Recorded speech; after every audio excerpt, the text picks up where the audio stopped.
1. 딸랑딸랑.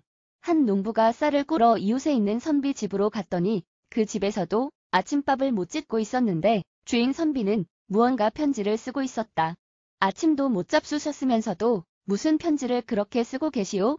오죽 답답하면 이런 일은 아침에 쌀 꺼달라고 친구네 집에 편지를 쓰고 있겠소.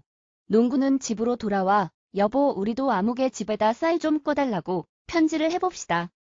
그려 하였으나 무식하니까 글씨를 쓸 수가 없는지라 종이에다 둥그렇게 쌀 섬 2개를 그려 보냈다. 그랬더니 얼마 안 있어서 회답이 왔는데 무엇이 똘똘 쌓여 있으므로 풀어보니까 방울 2개가 나왔다. 동그랗게 2개 그려 있는 것을 보고 방울인가 싶어서 방울을 보낸 것이 틀림없었다. 이상스럽게 여긴 아내가 여보 그 방울은 무슨 뜻일까요? 물으니까 남편 되는 사람은 화를 벌컥 내면서 하는 말이 멍청이 같이 그것도 몰라. 아, 저의 집에서도 양식이 딸랑딸랑해서 못 구워주겠다는 뜻이라고. 2. 눈치코치. 어느 시골의 아전 한 사람이 눈치가 빨라서 그 고을에 내려오는 원이면 모조리 마음대로 농락하였다. 어떤 사람이 그 고을의 원으로 도임한 후에 그 아전에게 잡히지 않을 생각으로 곧 아전을 불러 분부하기를 내가 이곳에 내려올 때에 부탁을 받은 것이 있는데 이것은 너밖에 구할 사람이 없기에 특별히 너에게 분부하는 것이니 각별히 구하여 바치게나 하며 쪽지 한 장을 내어주었다. 아전이 그 쪽지를 펴보니 이 세상에서 가장 큰 것과 십리탕과 100가지 채소와 자가옷 반찬을 사흘 안에 구해드리라는 것이었다. 아전은 받아 가지고 나왔으나 아무리 생각해보아도 이것은 필경 사또가 나를 죽이려고 하는 것인데 이게 무엇인지 알 수가 없으니 이제는 속절 없이 죽었구나 하고는 머리를 싸맨 채 식음을 전폐하고 그만 자리에 누워버렸다. 그랬더니 그의 10살 먹은 아들이 그 까닭을 알고 저의 아버지에게 꾀를 말하였다.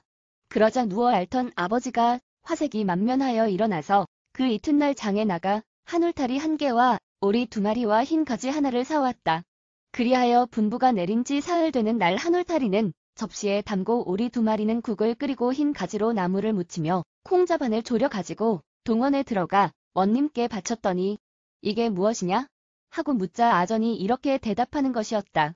예 황송하오나 한울타리는 속담에 하늘의 울타리라 하오니 이에서 더 큰 것은 이 세상에는 없사오며 오리 2마리로 국을 끓였으니 십리탕이 되옵고 흰 가지로 나무를 묻혔으니 100가지 채소가 분명하오며 콩자반은 자가옷 반찬과 같사옵니다. 3. 나와 날 먼저 안 죽이노. 경상도 어느 구석에 한 사나이가 있었는데 본실 소실을 한 집에 거느리고 있자니 매일 싸움이었다. 어느 날도 외출해서 돌아와 보니 또 싸움질이라 집안이 말이 아니다.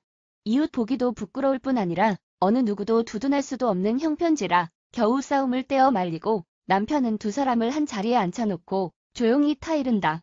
너희 2 계집이 밤낮 싸움질이니 부끄러워 어디 살겠느냐? 도대체 왜들 그러는 거냐? 제발 이 지아비의 체면도 생각해 주려무나. 그러나 타이른다고 될 일이 아니다. 본실은 그에게 대들어 자기가 옳다느니 저녀는 죽일 년이니 하며 다시 떠들어대기 시작한다. 그는 본실의 아가리라도 쥐어받고 싶었지만 되려 소실의 멱살을 쥐어잡아 끌면서 이런 년은 당장 죽여 없애야 돼 하며 옆방으로 끌고 들어갔다.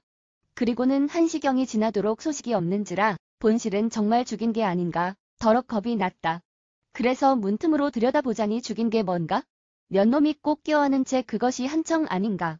금세 눈이 뒤집혀진 본실은 방으로 뛰어들어가 사나이의 멱살을 잡고 이놈아 이렇게 죽일라커든 와 날 안 죽여주고 요년부터 죽여주는 거냐고 에이? 4. 건망증. 한 친구가 급한 김에 길가에서 대변을 보다가 갑자기 갓을 벗어 나뭇가지에 건다. 하필 갓을 거기다 거시오? 하고 지나가던 사람이 보고 묻자 난 건망증이 심해서 다른 데 두면 필경 잊어버리고 말 거여. 이렇게 머리 위에 걸어두면 일어날 때 머리에 부딪힐 테고 그러니 잊어버리는 일은 없을 테니까. 대단한 분이시군요. 길손이 지나가고 일을 다 끝낸 친구가 일어서려니까 머리에 무엇이 탁 부딪힌다. 쳐다보니 갓이었다. 맨머리로 있다가 그걸 보니 어떻게나 기뻤던지. 이게 웬 갓이냐? 나뭇가지에 걸린 갓을 써보고는 내 머리에도 꼭 맞네 하고 기뻐 날뛰다가 그만 자기가 싸놓은 똥을 밟았다. 그러니 좋던 것도 다 시들해졌다. 발을 닦으며 에잇 어느 망할 자식이 여기다 똥을 싸놓은 거야. 재수없게. 5. 살살이 몰랐지. 허풍선 세 사람이 모여서 제각기 자기 고장의 자랑을 하는데 한 사람이 우리 함경도에는 백두산이 들어가서 목욕을 할 만한 큰 물통이 있다네. 아마 이 세상에서 그보다 더 큰 물통은 없을 걸세. 하고 말하니까 또 한 사람은 여보게 우리 평안도에는 백두산 같은 산을 한 꼬챙이에 셋씩 넷씩 묶어서 산적 굽는 큰 화로가 있다네. 그까짓 산 하나쯤 목욕할 수 있는 통보다는 새 갑절이나 크지 않은가? 하고 말했다. 그러자 남은 한 사람도 지지 않으려고 한참 생각해 가지고 자네 고장에 있는 것도 꽤 어지간하지만은 우리 전라도에는 백두산같이 큰 산이 한 열이나 뺑 둘러서도 닿지 못할 만큼 굵은 대나무가 있는데 하늘을 뚫고 그 속으로 뻗쳐 들어가 있으니까 한 번도 그 끝을 본 사람이 없다네. 어떤가? 바쁘지 않거든 나하고 같이 가서 구경을 하지 않으려나? 하고 떵떵거렸다. 그러자 그것 참 볼만하겠네. 그려. 그 대나무가 하늘을 뚫고 들어간 모양이 제일 볼만하겠네. 나도 바쁜 일이 없으니 한번 가보겠네. 같이 감세. 하고 두 사람이 모두 따라 나섬으로 속으로 이거 큰일 났구나.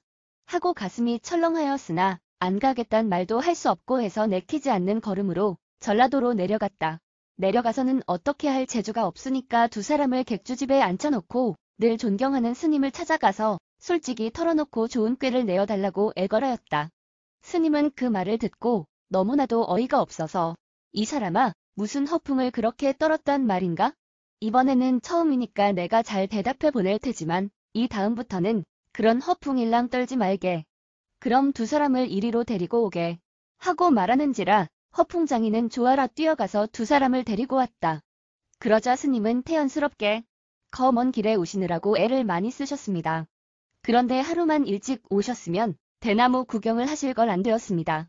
바로 어쩌녁에 팔라는 사람이 있어서 팔아버렸습니다. 허허 그리 큰 나무를 누가 뭐 타려고 사갔습니까? 하고 두 사람이 묻자.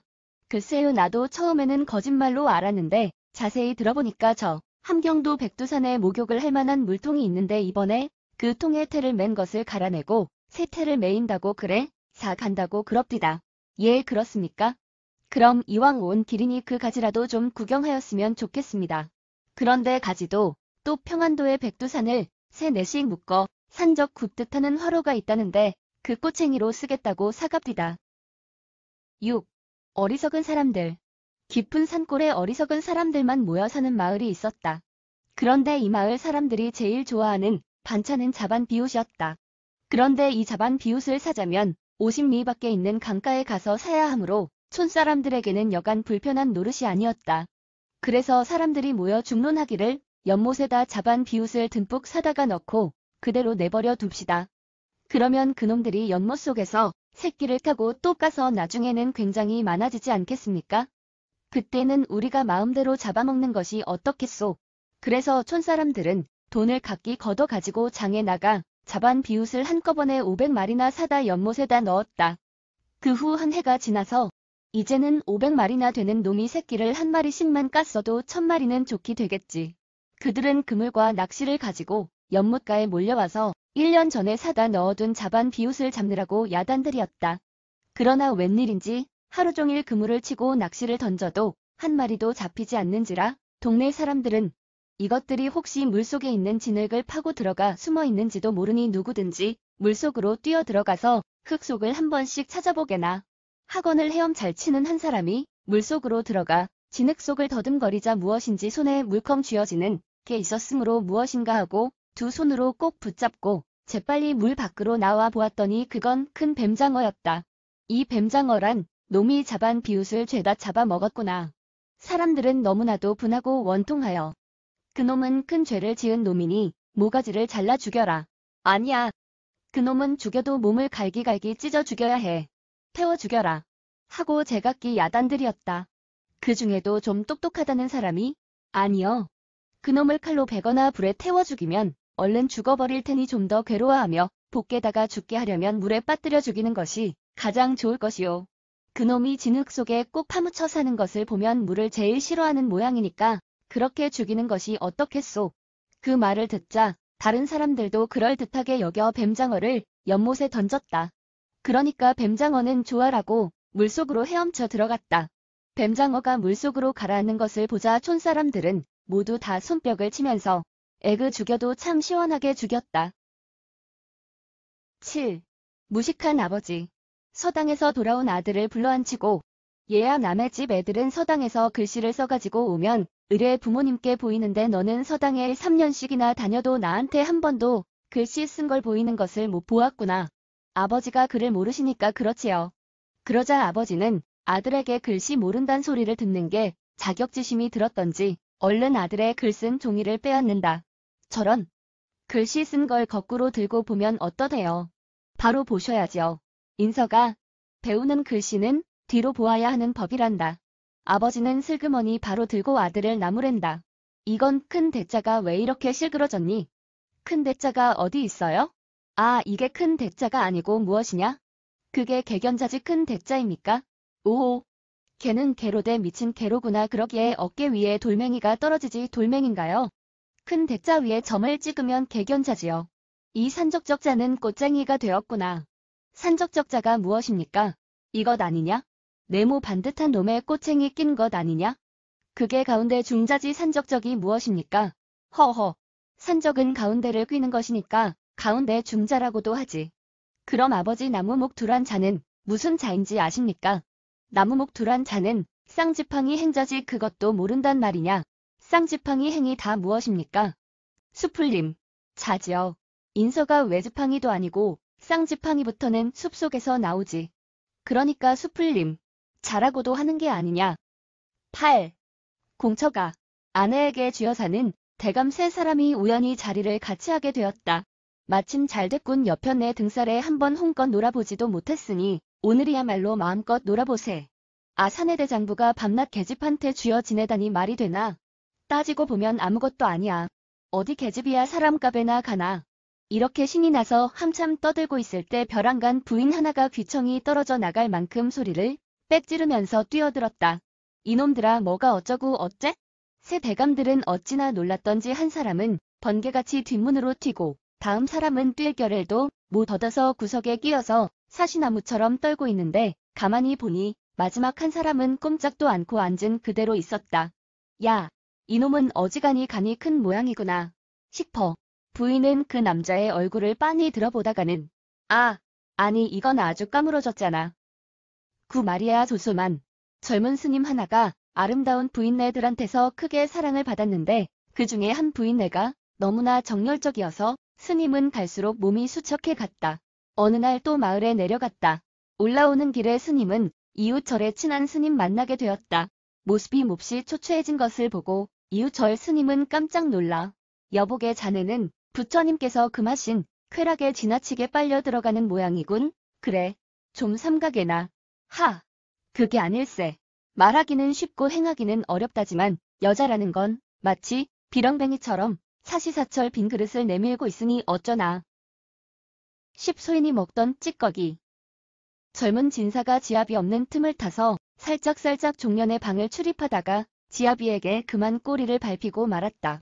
그러나 종의 서방은 제 상전이라 감히 큰 소리는 치지 못하고 기회만 엿보다가 어느 날 호젓한 틈을 타서 젊은 진사에게 서방님. 뭐냐? 서방님은 사람의 욕심 중에서 색하고 식하고 어느 것이 제일 중하다고 생각하십니까? 그야 물론 식욕이 중하지. 식욕이라니요? 천만의 색욕이 중할 테지요. 어째서 하는 말이냐? 종년의 서방은 들어보란 듯이 고개를 옆으로 돌리면서 아무리 식욕이 제일 중요하다고 하더라도 서방님은 남이 먹던 찌꺼기까지 먹을 리야 없겠지요. 이를테면 소인이 먹던 찌꺼기 같은 걸 말입니다. 에이 듣기만 해도 구역질 난다. 누가 그런 더러운 걸 먹겠느냐. 그렇다면 서방님께선 거짓말을 하시는군요.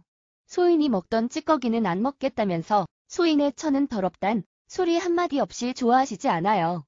그래도 식욕이 제일일까요?